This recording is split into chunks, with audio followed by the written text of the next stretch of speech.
دوستو آج کل آئی سے سٹارٹ ہونے والے جو کنٹریز ہیں ان کو کوئی خاص انگلی ہے. آئی سے انڈیا ہے تو انڈیا نے پاکستان پہ حملہ کر دیا. آئی سے اسرائیل ہے تو اس نے دوسرے آئی کے اوپر حملہ کر دیا, یعنی کہ ایران کے اوپر.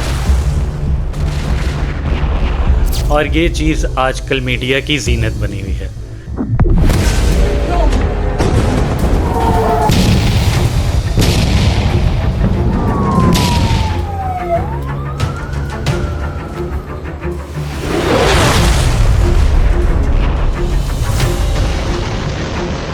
Iran retaliates, hitting populated centers in Israel after Israel unleashes airstrikes that have left Tehran's military leaders dead and key nuclear facilities crippled. Iran now reported over 224 civilian deaths. Visuals have emerged of explosions that have erupted over the Israeli skies, which targeted Iranian nuclear sites.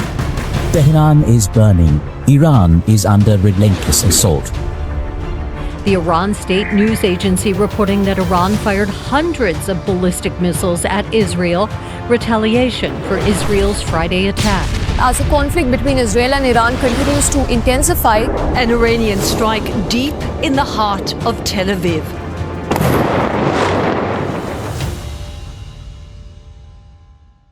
آج کے حالات کو دیکھتے ہوئے اس بات کا اندازہ آپ نہیں کر پائیں گے کہ ایران اور اسرائیل ہمیشہ اسی طریقے سے ایک دوسرے کے خون کے پیاسے نہیں تھے. ایک وقت تھا جب ان دونوں ملکوں کے بیچ میں دوستی ہوا کرتی تھی, ایک سیکریٹ الائنس. یہ ان کے بیچ میں تھا, لیکن یہ رشتہ پھر ٹوٹ جاتا ہے اور خونی دشمنی میں تبدیل ہو جاتا ہے. اب اس کی وجہ کیا ہے, آج ہم ڈسکس یہ کریں گے.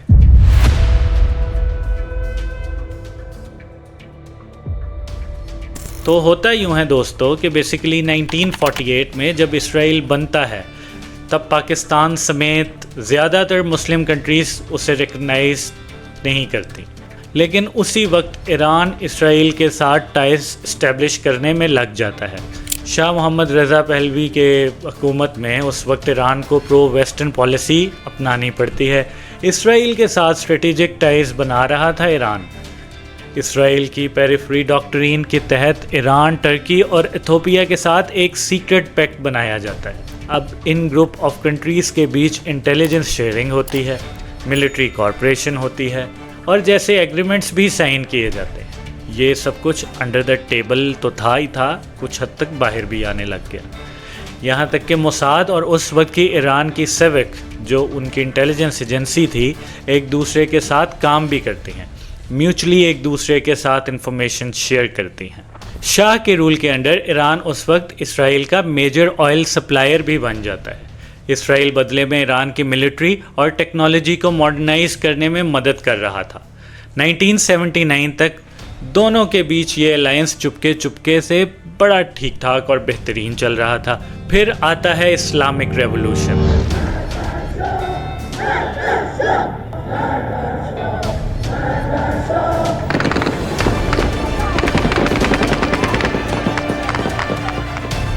Ayatollah Khomeini returns to a country teetering on the brink of civil war.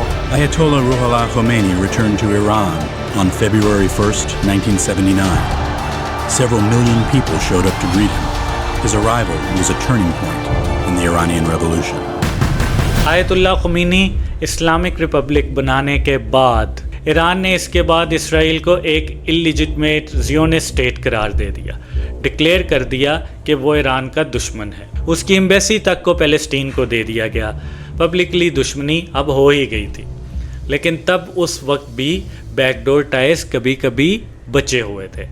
1980s کے ایران عراق وار کے ٹائم پر اسرائیل نے صدام حسین کو زیادہ بڑا خطرہ سمجھ لیا، اس لیے خود اسرائیل نے ایران کو وار کے سبب سپورٹ کیا، سیکرٹ ویپنز تک سپلائی کیے. 1990 کے بعد ایران کا جو نیوکلیئر ایمبیشن سامنے آتا ہے اس سے سب کچھ بدل جاتا ہے. اب کوئی دوستی، کوئی سیکرٹ بات بھی نہیں. اسرائیل ایران کو ایک ایگزسٹینشیل تھریٹ کی طرح دیکھنا شروع کر دیتا ہے. ایران نے اینٹی اسرائیل ملٹری جیسے حزب اللہ، حماس، حوثیز کو اوپنلی سپورٹ کرنا شروع کر دیا. وہیں اسرائیل گلف سٹیٹس کے ساتھ ٹائز بڑھانا شروع کر دیتا ہے اور ایران کے سیریا، لبنان، عراق میں بڑھتے قدم کو روکنے کی کوشش کرتا ہے۔ ایک وقت کا سیکریٹ الائنس ایئر 2000 کے آس پاس ایک شیڈو وار کا روپ اختیار کر چکا ہوتا ہے۔ اس کے بعد آپ دیکھتے ہیں drone strikes, cyber attacks, oil tanker پر ریڈز، اور 2024 آتے آتے ہم اس فل فلیشڈ میزائل اور ڈرون اٹیکس میں انٹر ہو چکے ہیں، اور یہ اب فل سکیل وار کی شکل اختیار کر چکا ہے۔ دراصل ایران کے لیڈرز کئی بار اسٹیٹ آف اسرائیل کو ختم کرنے کا اپنا پولیٹیکل پوائنٹ آف ویو جو تھا یا ان کا یہ جو گول تھا وہ اس کو سامنے رکھ چکے ہوتے ہیں۔ اب ایسے میں اسرائیل کو ایک ایسی جسٹیفیکیشن مل جاتی ہے کہ وہ ایران کو نیوکلیئر ویپن کی اچیومنٹ سے تو روکنا ہی پڑے گا نا ان کو۔ وہ کہتے ہیں کہ ہم ایران کو اگر نہیں روکیں گے تو اس میں ہماری سلامتی کو بہت بڑا خطرہ ہے، اور وہ انٹرنیشنل کمیونٹی کو یہ بات کنونس کرنے میں کامیاب ہو چکا ہے کہ اگر ایران کے پاس نیوکلیئر ویپنز آ گئے تو اس کا سب سے پہلا اور آخری یوز اسرائیل پر ہی ہوگا۔ اسے ختم کرنے کے لیے مطلب اسرائیل کہتا ہے کہ اسے جس حد تک جانا پڑتا ہے وہ جائے گا۔ اپنی حفاظت کے لیے ایران پر پری ایمپٹیو اسٹرائکس کرنے کا، اس کا نیوکلیئر پروگرام کو روکنے کا مطلب یہ مقصد لے کے اسرائیل نے یہ حملہ کیا۔ نیوکلیئر بام میں استعمال ہونے والی جو ویپن گریڈ یورینیم ہوتی ہے نا، اسے بنانا کوئی اتنا آسان کام نہیں ہوتا دوستو، کیونکہ اس یورینیم کو پہلے انرچ کرنا ہوتا ہے، بڑا ہی کمپلیکیٹڈ سا یہ پروسیس ہے۔ اس کو انرچ کرنے کے بعد آپ کو سب سے پہلے تو مطلب سوفسٹیکیٹڈ سینٹریفیوج مشینز درکار ہوتی ہیں۔ 1990 میں نیوکلیئر پروگرام سٹارٹ کرنے کے بعد ہی ایران نے اپنی کیپیبلٹیز جو ہیں ان کو ڈیولپ کرنے کی کوشش شروع کر دی تھی۔ تھوڑی بہت مدد ان کو ملتی ہے نارتھ کوریا سے، باقی چوری چکاری سے مطلب ادھر ادھر سے نا ٹیکنالوجی لانے کی کوشش کی گئی، اور بائی ہک اور بائی کروک 2006 تک ایران نے 3.5% تک یورینیم انرچمنٹ کرنا سیکھ لیا تھا۔ اور آپ یاد رکھیں کہ 90% کا گول ہے، 90% انرچمنٹ کی ضرورت ہوتی ہے، 3.5% تک اس نے اچیو کر لیا تھا۔ اب یہ وقت آ جاتا ہے جب ایران کا نیوکلیئر پروگرام دنیا اسپیشلی اسرائیل کو بہت زیادہ کھٹکنے لگتا ہے۔ گلوبل کنسرنز کو ایڈریس کرتے ہوئے اس وقت ایران کے سپریم لیڈر نے ایئر 2000 میں ایک فتویٰ نکال کر ایران میں نیوکلیئر ویپنز پر پرماننٹ بین لگا دیا تھا۔ لیکن کیا یہ دکھاوا تھا یا کچھ اور؟ کیونکہ 10 سال اس بین کے بعد بھی UN کنونس نہیں ہوتا۔ اس کے نیوکلیئر واچ ڈاگ IAEA نے ایئر 2010 میں انسپیکشنز میں پایا کہ ایران کے پاس اب 20% تک سمجھ لیجئے کہ یورینیم کو انرچ کرنے کی ایک کیپیبلٹی جو ہے وہ آ چکی ہے۔ مطلب اس نے یہ 20% تک یہ اپنا جو گول 90% اچیو کرنا تھا 20% ہو چکا ہے۔ اور اگر 2012 کی بات کریں تو پیورٹی اور بھی زیادہ بڑھنے لگتی ہے۔ 2015 تک ایران UN سیکیورٹی کاؤنسل کے 5 ممبرز اور یورپین یونین کے ساتھ ایک نیوکلیئر ڈیل سائن کرتا ہے۔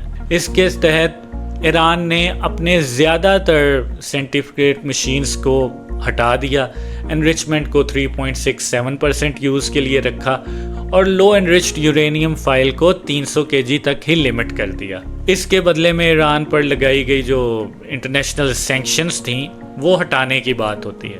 لیکن 2018 میں کیا ہوتا ہے؟ ڈونلڈ ٹرمپ US کو اس ڈیل سے نکال دیتے ہیں۔ بدلے میں ایران اپنی انرچمنٹ ایکٹیویٹی دوبارہ شروع کر دیتا ہے، اور بعد میں اس میں اور تیزی آ جاتی ہے۔ اب تک جو یورینیم انرچمنٹ جس کی ہم بات کر رہے ہیں وہ 60% تک پہنچ چکی ہے۔ اب 60% ایک بہت کرٹیکل فگر ہے۔ 60% سے 90% ویپنز گریڈ کے مارجن لائن میں زیادہ پریشانی کسی کو بھی نہیں ہوتی۔ 60% کا مطلب ہوتا ہے کہ کوئی بھی ملک یہ انرچمنٹ ٹیکنالوجی کو پوری طرح سے سمجھ چکا ہے، اور مطلب وہ کچھ ہی دنوں یا ہفتوں یا مہینوں کی بات ہے کہ وہ اپنے گول کو پوری طرح سے اچیو کر لے گا۔ اور اسرائیل کا ماننا یہی تھا کہ 60% سے 90% تک جانے میں ایران کو زیادہ دیر نہیں لگے گی۔ ابھی پچھلے مہینے ہی پریزیڈنٹ ڈونلڈ ٹرمپ نے یہ بتایا کہ کیسے انہوں نے اسرائیلی پرائم منسٹر نیتن یاہو کو ایران کے نیوکلیئر سائٹس پر کسی بھی طریقے سے اٹیک کرنے سے صاف منع کر دیا تھا۔ اس میں راز یہ تھا کہ ٹرمپ چاہتے ہیں کہ اگر وہ کسی سال وائٹ ہاؤس میں واپس آتے ہیں تو وہ ایران کے ساتھ ایک انڈیپینڈنٹ نیوکلیئر ڈیل سائن کریں، اپنی ٹاپ پریورٹی بنا کے دکھائیں اور ورلڈ میں پیس لانے کا ارادہ سب کو دکھائیں۔ ٹرمپ نے ابھی تک یہ پلان اپنے پاس رکھا ہوا ہے۔ ٹرمپ نے پچھلے کچھ ہفتوں میں یہ بھی بتایا کہ یو ایس اور ایرانین ٹیمز کی ایک ڈیل سائن کرنے کی کوشش میں وہ لگے ہوئے ہیں، بات چیت چل رہی ہے۔ اس لیے ٹرمپ نہیں چاہتے تھے کہ اسرائیل بیچ میں آئے اور کوئی اور فساد پیدا کر دے، جس کے لیے وہ بہت مشہور ہے اور ان کی ڈیل جو ہے وہ دھری کی دھری رہ جائے۔ لیکن لگتا ہے کہ ٹرمپ اور نتن یاہو کے رشتے میں ٹرمپ کی زیادہ چلتی نہیں ہے۔ کارڈز اب نتن یاہو کے ہاتھ میں ہیں، وہ وہی کر رہے ہیں جو ان کا دل چاہے، امریکہ کو وہ کنٹرول کر رہے ہیں۔ ایسے میں اپنی عزت بچانے کے لیے ٹرمپ نے فی الحال اس پورے معاملے سے خود کو تھوڑا سائیڈ لائن کر لیا ہے۔ انہوں نے کہا ہے کہ یہ پورا آپریشن ان کا تھا ہی نہیں، اس میں یو ایس گورنمنٹ بھی شامل نہیں تھی، نہ ہی کچھ ہونے والا ہے۔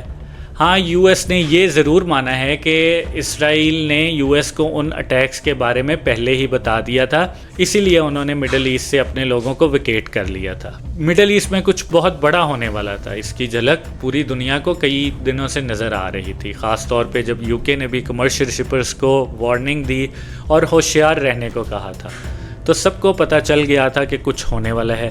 کچھ ایکشن مطلب ان کو سمجھ آ رہی تھی کہ اسرائیل کوئی نہ کوئی جو شیطانی ہے وہ کرنے والا ہے، لیکن اسرائیل اس سکیل پر اٹیک کرے گا، نیوکلیئر سائٹس پر اٹیک کرے گا، سائنٹسٹ پر اٹیک کرے گا، یہ کسی نے نہیں سوچا تھا۔ اور اب ایران کو یہ دکھانا ہے کہ وہ چپ بیٹھنے والوں میں سے نہیں ہے۔ ابھی تو صرف کچھ بیلسٹک میزائلز ہی لانچ کیے ہیں انہوں نے۔ ابھی کے لیے ایران نے یو ایس کے ساتھ اپنی نیوکلیئر ڈیل نیگوشیشنز جو تھیں ان کو بھی بند کر دیا ہے، بات چیت بھی بند ہو گئی ہے۔ وہیں ٹرمپ نے اسرائیل کی سپورٹ میں آتے ہوئے مڈل ایسٹ فلیٹ کو بھی تعینات کر دیا ہے، ساتھ ہی ایران کو دھمکی دی ہے کہ اب بھی وقت ہے، بچ جاؤ، ایک ڈیل میرے ساتھ سائن کر لو، ورنہ اس کے بعد ایران اور اسرائیل میں جو بھی ہوگا اس کا ذمہ دار یو ایس نہیں ہے۔ یہ لگ رہا ہے کہ یو ایس اور اسرائیل ابھی ایران کے ساتھ گڈ کاپ بیڈ کاپ کھیل رہے ہیں۔ جہاں اسرائیل نے ایران کو 3rd ڈگری دی ہے، وہیں یو ایس دوسری طرف پیار سے سمجھانے کی کوشش کر رہا ہے۔ یہ ڈبل گیم آپ سمجھ رہے ہیں نا؟ یو ایس ان کو کہہ رہا ہے کہ ڈیل سائن کر لو، لیکن ایران غزہ نہیں ہے۔ ایران بار بار کہہ رہا ہے کہ ہمارے پاس نیوکلیئر گریڈ ویپن نہیں ہے، لیکن کافی کنونشنل ویپنز ہیں۔ پریسیجن سٹرائکس نہیں ہیں ہمارے پاس، لیکن میزائلز ہمارے پاس بہت ہیں جو ہم اسرائیل پر برسا سکتے ہیں۔ اب اسرائیل بنا ایران کی نیوکلیئر کیپیبلٹی کو ختم کیے چین کی سانس نہیں لے گا، اور ایران بنا اس اٹیک کا بدلہ لیے کہاں آرام سے بیٹھے گا۔ تو یہ جو کانفلکٹ ہے یہ ایک ریجنل وار میں تبدیل ہو سکتا ہے۔ کیا رشیا یوکرین سے فوکس ہٹا کر ایران کی مدد کرنے آئے گا، یا پھر اسرائیل غزہ اور لبنان کی طرح ایران کو بھی اپنا نشانہ بنائے گا؟ اور اگر وہ اس میں کامیاب ہوگا تو ان کا اگلا نشانہ کون ہوگا، یہ پاکستان کو ضرور سوچنا چاہیے۔ اور سب لوگ بس چپ چاپ بیٹھے دیکھتے رہیں گے، یا پھر یہ ایک اور بڑا کانفلکٹ ہونے والا ہے جس میں کوئی اپنا رول پلے کرے گا؟ اس کانفلکٹ کے ایج پر ہم آج بیٹھے ہوئے ہیں دوستو۔ دیکھنے والی بات یہ ہوگی کہ کیا انٹرنیشنل کمیونٹی اس وار کو رکوانے میں کامیاب ہوتی ہے، یا اس بار بھی بس چپ کر کے بیٹھ ہی جائے گی؟ اور اگر ایسا ہوا تو یہ وار ایکسپینڈ ہوتی رہے گی۔ کبھی نہ کبھی اسرائیل کو اپنا یہ بیہیویئر جو ہے اس کو ختم کرنا پڑے گا دوستو، کسی کو تو اس کو روکنا ہے۔ تو یہ جو اسلامک کنٹریز ہیں ان کا سٹانس کافی کلیئر ہونا چاہیے، ان سب کو یکجا ہونا چاہیے۔ ہمیں چاہیے کہ ہم شیعہ سنی کی لڑائی سے باہر آئیں، اور ایز اے مسلم اس ملک کو یا جو بھی کنٹری ہے جس کی بھی سلامتی کو خطرہ ہے اسے ڈیفینڈ کریں۔ تو یہ بیسک وجہ جو تھی ایران اور اسرائیل کی جنگ کی وہ آپ کے سامنے رکھی ہے، اور اب جو تازہ ترین ہے وہ اس میں روز اپڈیٹس آتی ہیں کہ اس میں یہ نیا ہو گیا، وہ ہو گیا۔ اس کے اوپر بھی ہم آپ کو اپنی اگلی ویڈیو میں اپڈیٹس دیں گے کہ بات کہاں تک پہنچی ہے اور آگے کیا ہونے والا ہے۔ So thank you for watching my YouTube channel, take care دوستو۔